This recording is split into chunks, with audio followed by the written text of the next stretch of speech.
Bismillahir Rahmanir Rahim. So Imam Nahhas, the great grammarian, he says in his Ma'ani al-Qur'an, in his grammatical analysis of the Qur'an, in Surah Yusuf, verse 12, أعوذ بالله من الشيطان الرجيم أرسله معنا غدا. When the brothers of Yusuf say to Sayyidina Yaqub, send him with us tomorrow. So he says, regarding the word غدا منصوب على الظرف. He says the word غدا is mansub as a ظرف. والأصل عند سيبويه. And here the editor has added the reference here from Al-Kitab by Sibawayh. غين دال واو وقد نطق به. And he says that some of the Arabs actually do pronounce it غدوان, but we say غدا. قال النضر ibn Shumayl, one of the great scholars of Hadith and of Arabic language, he says ما بين الفجر وصلاة الصبح يقاله غدوة. غدوة. So between Fajr, the break of dawn, and when we pray dawn, pray Fajr, up until sunrise, is called غدوة. وكذا بكرة. بكرة also means that morning period. And it says نرتع ونلعب. Send Yusuf with us tomorrow, and we will do نرتع. We shall explain in a second. We will enjoy ourselves and eat well. وَنَلْعَبْ, and we will play. بِالنُّونِ. So he's explaining now the qira'at, how to recite this with the noon. نَرْتَعْ وَنَلْعَبْ. وَإِسْكَانَ الْعَيْنِ, and with sukoon on the ayn. So نَرْتَعْ sukoon and not نَرْتَعِ, as we'll see in other qira'at. قراءة أهل البصرة. So this is the qira'ah of أهل البصرة. والمعروف من قراءة أهل المدينة نرتعي بالنون وكسر العين. نرتعي. نرتعي, which has a complete different meaning. So one is from رتع and the other is from رتع. The other one is from رعى يرعى, which we'll explain in a second. So one is from ra, ta, ayn. The root letters are ra, ta, ayn, and the other one is from ra, ayn, ya, and here the ya is dropped because it's the jazm. And here's the pattern افتعل يفتعل. نرتعي نرتعي. وقراءة أهل الكوفة يرتع ويلعب. So he, Yusuf, and not us, will enjoy himself and play. وقراءة أهل المدينة يرتعي ويلعب. He will explain the different meanings of that, of irta'a. He will do irta'a and he will play. So here we learned that this book helps us obviously with the i'rab of what's going on, but also as an early work shows us the different qira'at, albeit that certain other works might be better. For example, the Ma'ani al-Qur'an, I believe it's called, of Ibn Khalaway. Okay, but anyway, and so he gives us these different things. And so what we have then is the variable of ya and na. So is it we will do this, or he, Yusuf, will do this?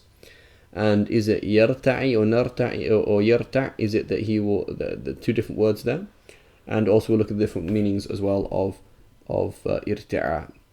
So it says قال أبو جعفر النحاس القراءة الأولى من قول العرب. Explaining now how is this possible to have the different قراءات. He says القراءة الأولى من قول العرب رتع الإنسان والبعير إذا أكل كيف شاء. So رتع means to eat at will.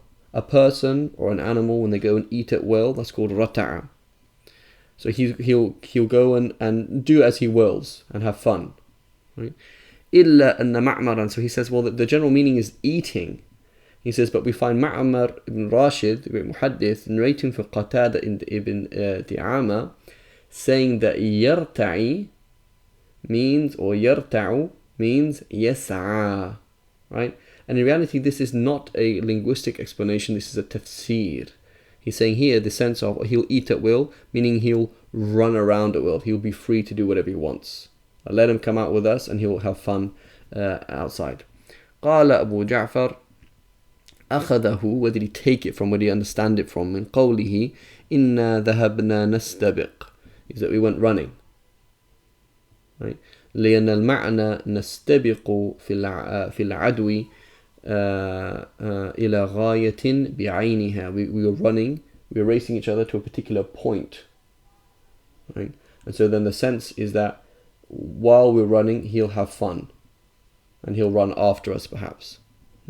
So here this is a tafsir and ta'wil of Qatada, not an explanation of the language. وكذا يرتع بإسكان العين إلا أنه ليوسف وحده. It's referring to Yusuf alone. ونرتع or يرتع, it doesn't matter here, the noon or the ya doesn't matter. بكسر العين أي نرتعي ويرتعي من الرعي. الرعي is the pasturage itself, the grass that you go and take your sheep to. That's a ri'i. Al-ra'i al-masdar, taking your sheep to pasture. That's called al-ra'i. Al-ra'i is the shepherd. Right? And so we notice in Arabic language, there's many words that stem from grass and pasturage and areas where you take your sheep, and they ultimately take on the meaning of protection. Why? Because in the desert, there isn't in desert areas and in places where you have to follow the rain and find places where there's grass for your sheep, and you have to defend it, and it's divided up into tribal areas, etc. So we have the word, for example, hima. Hima is this place where there's grass, right? And we have the word himaya, protection, right? Because you protect that area and you stop other people going there. Kala yakla, so he mentions kala, which means pasturage. Kala yakla means to protect as well, right? Have that sense of protecting. What else? And then ri'aya, right? Protection. So here mentions here وقال القطبي نرتع, and I believe here it's actually narta'i. So he's just quoting the word narta'i with a kasra, or it could just drop the ya, narta'i. نتحارس ونحتحافظ means we will protect one another. من قولهم رعاك الله, may Allah protect you. حفظك الله, may Allah protect you. Right? So here then we have how many variables in terms of the meaning? The noon versus the ya. Is it he will do this, or is it we will do this? And in terms of what is being done, will he enjoy himself, meaning eat whatever he wants, or will he enjoy himself, meaning run around and play, or he yarta'i, he will take the sheep to pasture, right? And then when we say take the sheep to pasture, irti'a, what does that mean? Does it mean literally take the sheep to pasture, or does it mean protect one another? He will protect. So irti'a, does it mean to protect, or does it mean from the sense of protecting pasturage and then protecting one another, or does it mean literally take the sheep to pasture? And then he goes on and he says قال أبو جعفر. So here then that means we can have approximately 6 or more translations of this. So send him tomorrow with us. نرتع ونلعب, we will eat at will and play at will, and we will play. Or نرتعي ونلعب, we will A, protect one another and play, or B, we will take our sheep to pasture and play. Right? So that's 3 translations. And then يرتع ويلعب, he, Yusuf, will eat at will, or then the tafsir then of Qatada, he will race after us and he will play, or يرتعي, he will take the sheep to pasture and he will play. Right? So we have, and then another one, he will protect and he will play. Right? So we have then at least 6 translations there. So this is very important that, if we compare, if we look at the books of Tafsir and we look at the books like this, like Ma'ani al-Qur'an, Nahhas, and we compare the possible translations, obviously certain ones are more likely than others, and we have to look at other indications as well, which ones are more likely, which ones are, but we notice that there is a great lack of that diversity in the translations that we might see available today in Arabic language. So then he continues, he says, قال إني لا يحزنني, it saddens me.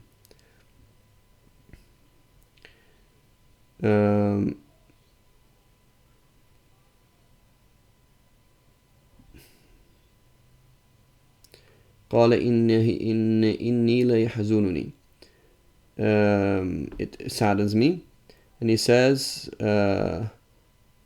أن تذهبوا به, that you should go with me. He says, في موضع رفع أي ذهابكم به. What saddens me? What is the subject of this sentence? What is the fa'il here? يحزنني ذهابكم به, you're going away with him. He says, وأخاف أن يأكله الذئب, and I'm scared that the wolf will eat him. And he says, what is the word ذئب derived from? He says, from the word تذاءبت الريح إذا جاءت من كل وجه. كذا قال أحمد بن يحيى.